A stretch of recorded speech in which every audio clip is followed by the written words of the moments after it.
Hello everyone, and welcome back to the growing hamlet village town? I mean, you know what? I actually feel like Hamlet sort of fits this place, but perhaps we'll be ambitious and call ourselves a lovely village town of Lakeburg, where we now have our royal family, who we covered quite a bit last time, explaining how the chancellery, the treasury, the throne room, and quite a bit about the mentor system and making sure people are in the correct careers for their aspirations go. And all of that was extremely long, droning lessons that Her Royal Majesty Queen Saffron, who apparently actually has negative 4% life expectancy from being a queen, that might do it. That might do it. But maybe we'll be able to kind of perk that up, because I would like, Her Royal Majesty to not just kill over dead any second now. Maybe as she gets her citizenship level up, she'll be able to get enough of the conveniences and luxuries that she doesn't just die. Oh, and the town services! Of course! We can extend Her Royal Majesty's life by making sure that the town services might give her a wonderful perk. Like not being stabbed in the back or catching some sort of disease from the House of the Woo of the Who. So we should probably work on those. But we also want to work on filling up the treasury. So let's go ahead and I almost feel like now Saffron's a little trepidatious to go inside of her throne room, because she's like, ugh, all of those people talking, so much work that needed to be done, a lot more than she was expecting, which is of course why Zero has been hiding from having this as his career for his entire life. But now that they are here, also Zero, I'm doing a little base negative. Okay, we gotta get you up on life expectancy, maybe through relationships as well. Maybe I'll be able to make sure that he has he's already madly in love with his wife, and then he has a friendly relationship with his daughter Bunny. Oh, actually that would be really fun, making sure the royal family, let's have them have a little play date together real quick, because I think that would be adorable. Let's see. So Her Royal Majesty, relationships currently give her 0 life expectancy and 3.3 on her morale.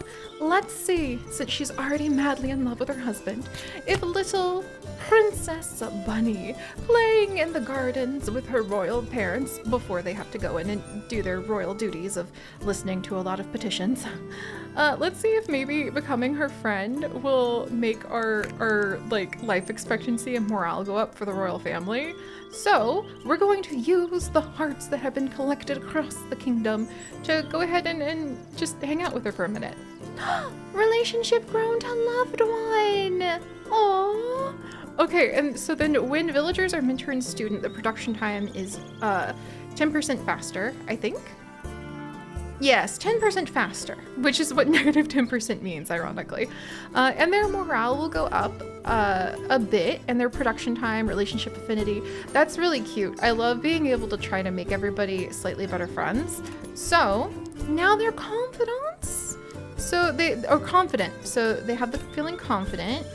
And now they have level 3 out of 5 happy family relationship of favorite, which is adorable.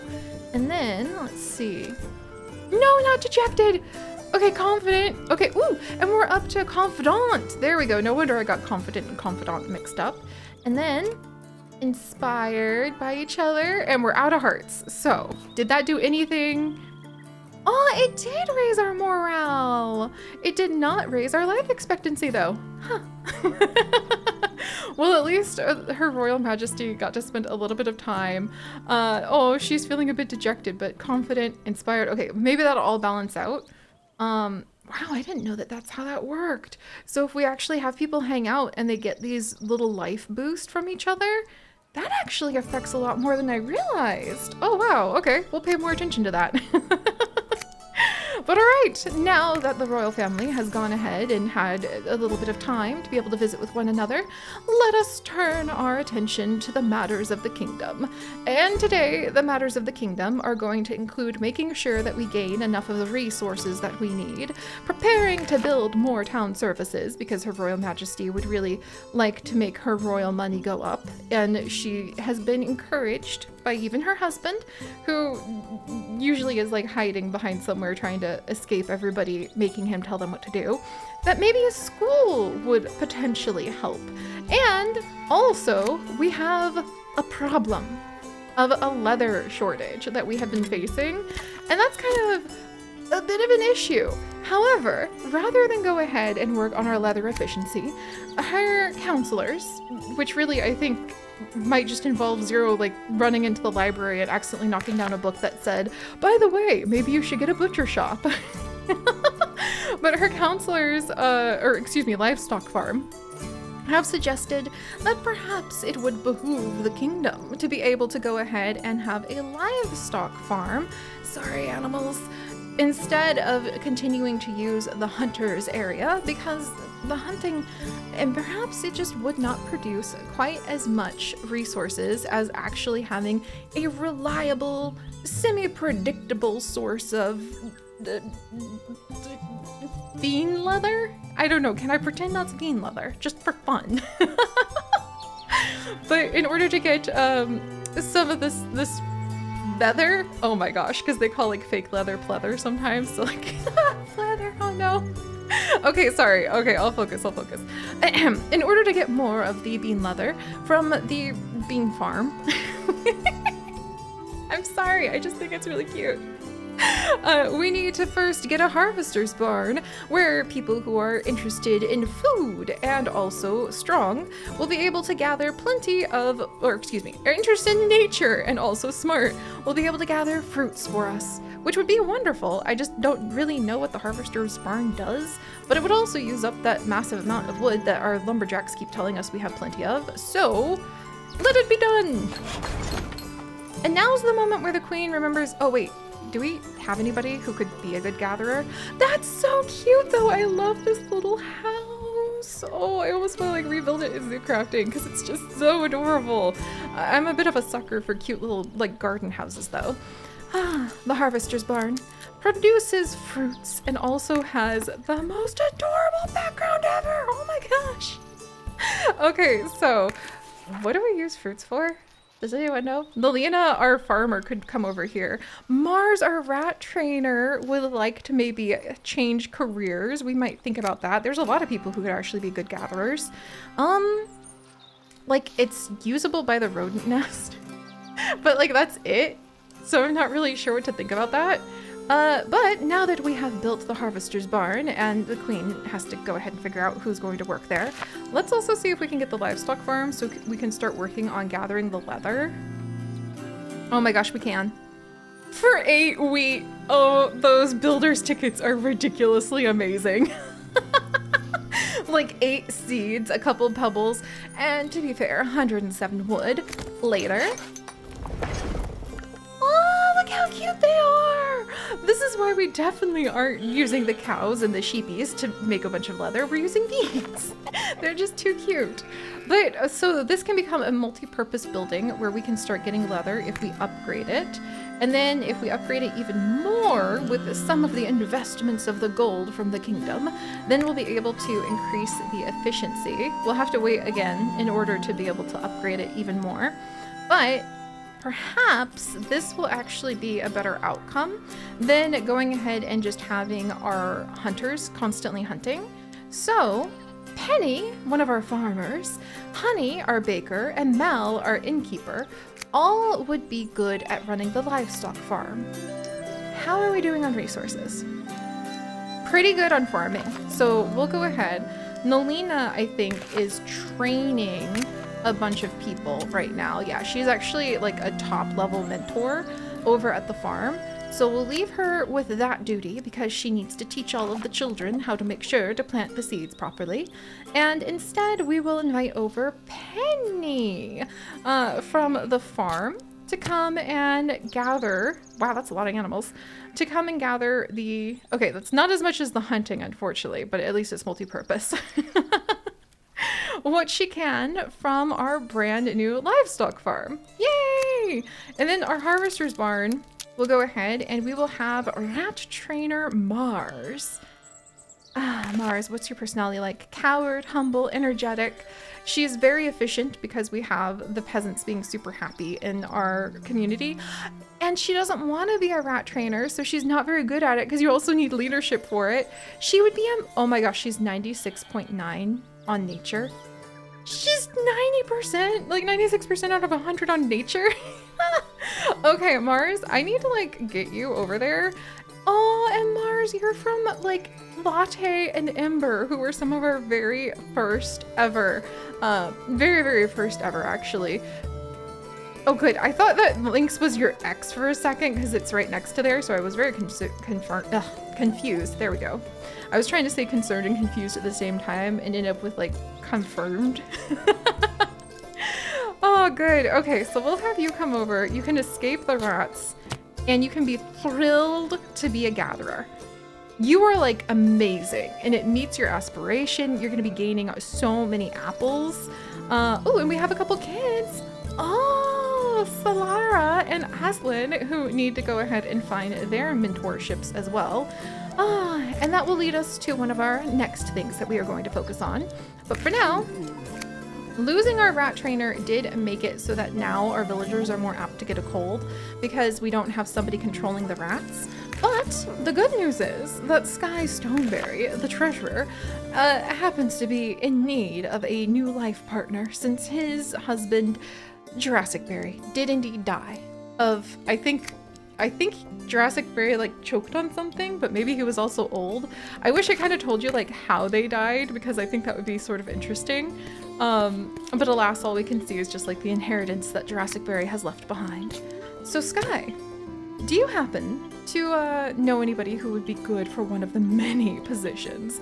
Actually, that's hilarious. I imagine like the queen just patting his shoulder and being like, so Sky, I think it's time for you to seek love again. And perhaps you should see if this list of different jobs we need in the village could be filled by somebody that you bump into. All right, Roger, you actually have a really good connection, but you're super young. Your aspiration is knowledge. You don't really have super high skills. And that's a huge age difference too, which is, I mean, I guess he'd outlive Sky at least, and then we'd be able to go ahead and have him marry again. He's proud, energetic, and greedy.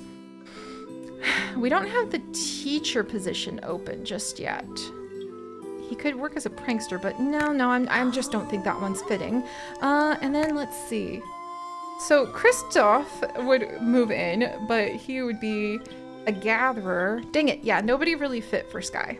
All right, Sky, we'll loop back around to that. And then finally, we do see that here, Bianca the llama does indeed have that, okay. Oh dear, maybe I should have gotten that prankster after all. Grace can't handle this on his own. The village is growing and we need more people, like, being able to keep everyone entertained. You know what? Let's have old man Rainbow Dash move in and help out with entertainment. He's actually really, really good at it. And that's going to keep everybody a little bit happier here in the village. And I don't think we need quite as much. Oh, never mind. I think maybe we need a lot of lumber again. But we're going to have to wait on that. Anyway, Bianca is also showing us what I told all of you last time, that if you happen to have a excessive pile of gemstones, that's actually super useful because you're able to go ahead and transform those gemstones into gold very often with the bartering. Just FYI, it's really useful. I may have learned that in another village. Don't tell this village. I wasn't like, you know, leaving this village behind. Also, we're getting so much wood. I'm gonna go ahead and trade some of this for the apples that Bianca also wants. And I think we're actually a little low on furniture. Small margin, barely making it by on clothes. Hopefully we'll be able to handle things. Let's see. And then, now that all of that is settled, Her Royal Majesty, feeling a little bit of a headache coming on and hoping that someone can bring her a strong tea, is going to consider the next phase of how to improve the village. And that actually has to do with making sure that there are many, many children that the village can go ahead and welcome in, so that before all of these extremely talented old people go and die on us, we're able to start having them mentor our village children, which will help us be able to train up the villagers of tomorrow. Oh dear, and the work ambiance is bad in my lumberjack lodge. Who is not getting along with who? Ever, you're not very good at this. How about I get you, Ever Gemstone, a job that you actually enjoy? She'd be an okay huntress or livestock farmer. What do I need a lot of? Leather. Sorry about that. I need a lot of leather, so let's send her over to the hunter cabin. There we go. And then let's see. So where was I? Oh, sorry. There's a lot to manage in this, and I'm just starting to get the cadence of how to do it. All right, so we need to make sure that all of the village children have good jobs. And then we also need to make sure that all of the village houses, all of the people who could be having babies right now, have plenty of room for even more children to appear. So anybody who happens to be of childbearing age, well, Her Royal Majesty would be very happy to go ahead and make sure that they have plenty of room and to use up the resources of the kingdom, such as the lumber and the stone and the well-being of the kingdom being the hearts, to make sure that they have room for even more children. Because as these kids grow up, we will try to get them into the appropriate mentorship zone. And as they have a good mentor, they will gain ridiculous amounts of skill that we can use in the future to have even more talented peasants, which is very important. Unfortunately, Her Royal Majesty is noting a lot of our villagers happen to be on the older side. So let's just say anybody who's young enough to have more kids, they get preferential treatment, and we'll go ahead and make sure that they have plenty of room for even more children to appear. Oh dear, we need more hearts now. All right, well, we'll work on that.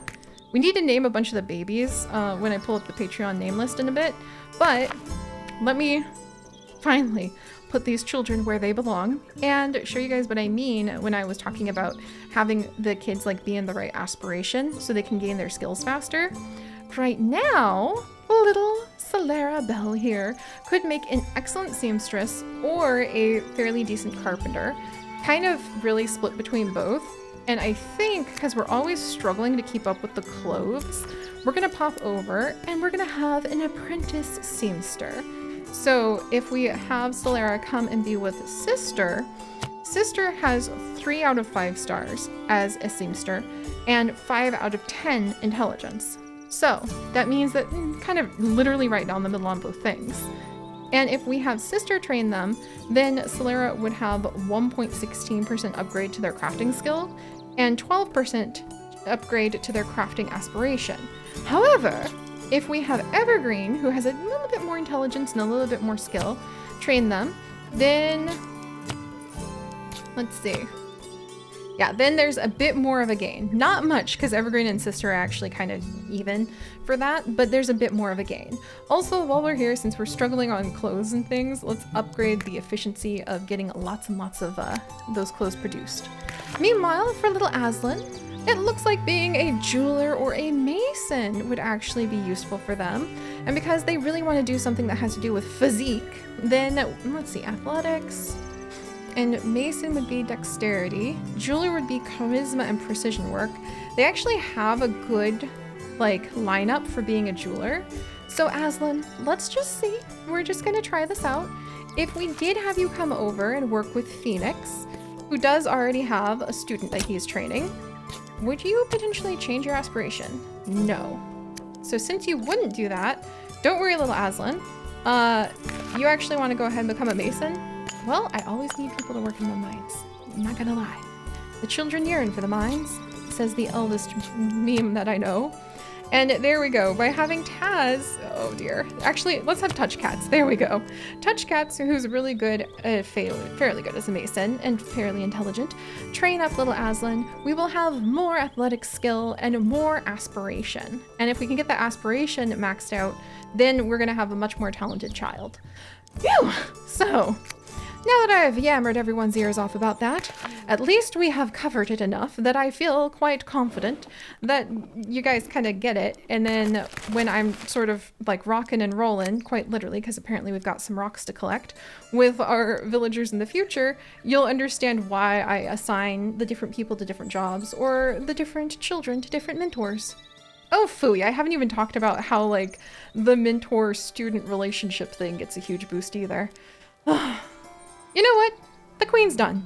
She's going to go ahead and have some tea in the royal garden, and we'll carry on next time. So I'll see you guys then. Also, I gotta, like, dang it, dear. Okay, clean up the streets, because I gotta go snuggle my guinea pig. He's doing laps in his little, like, enclosure, and I really want to hug him.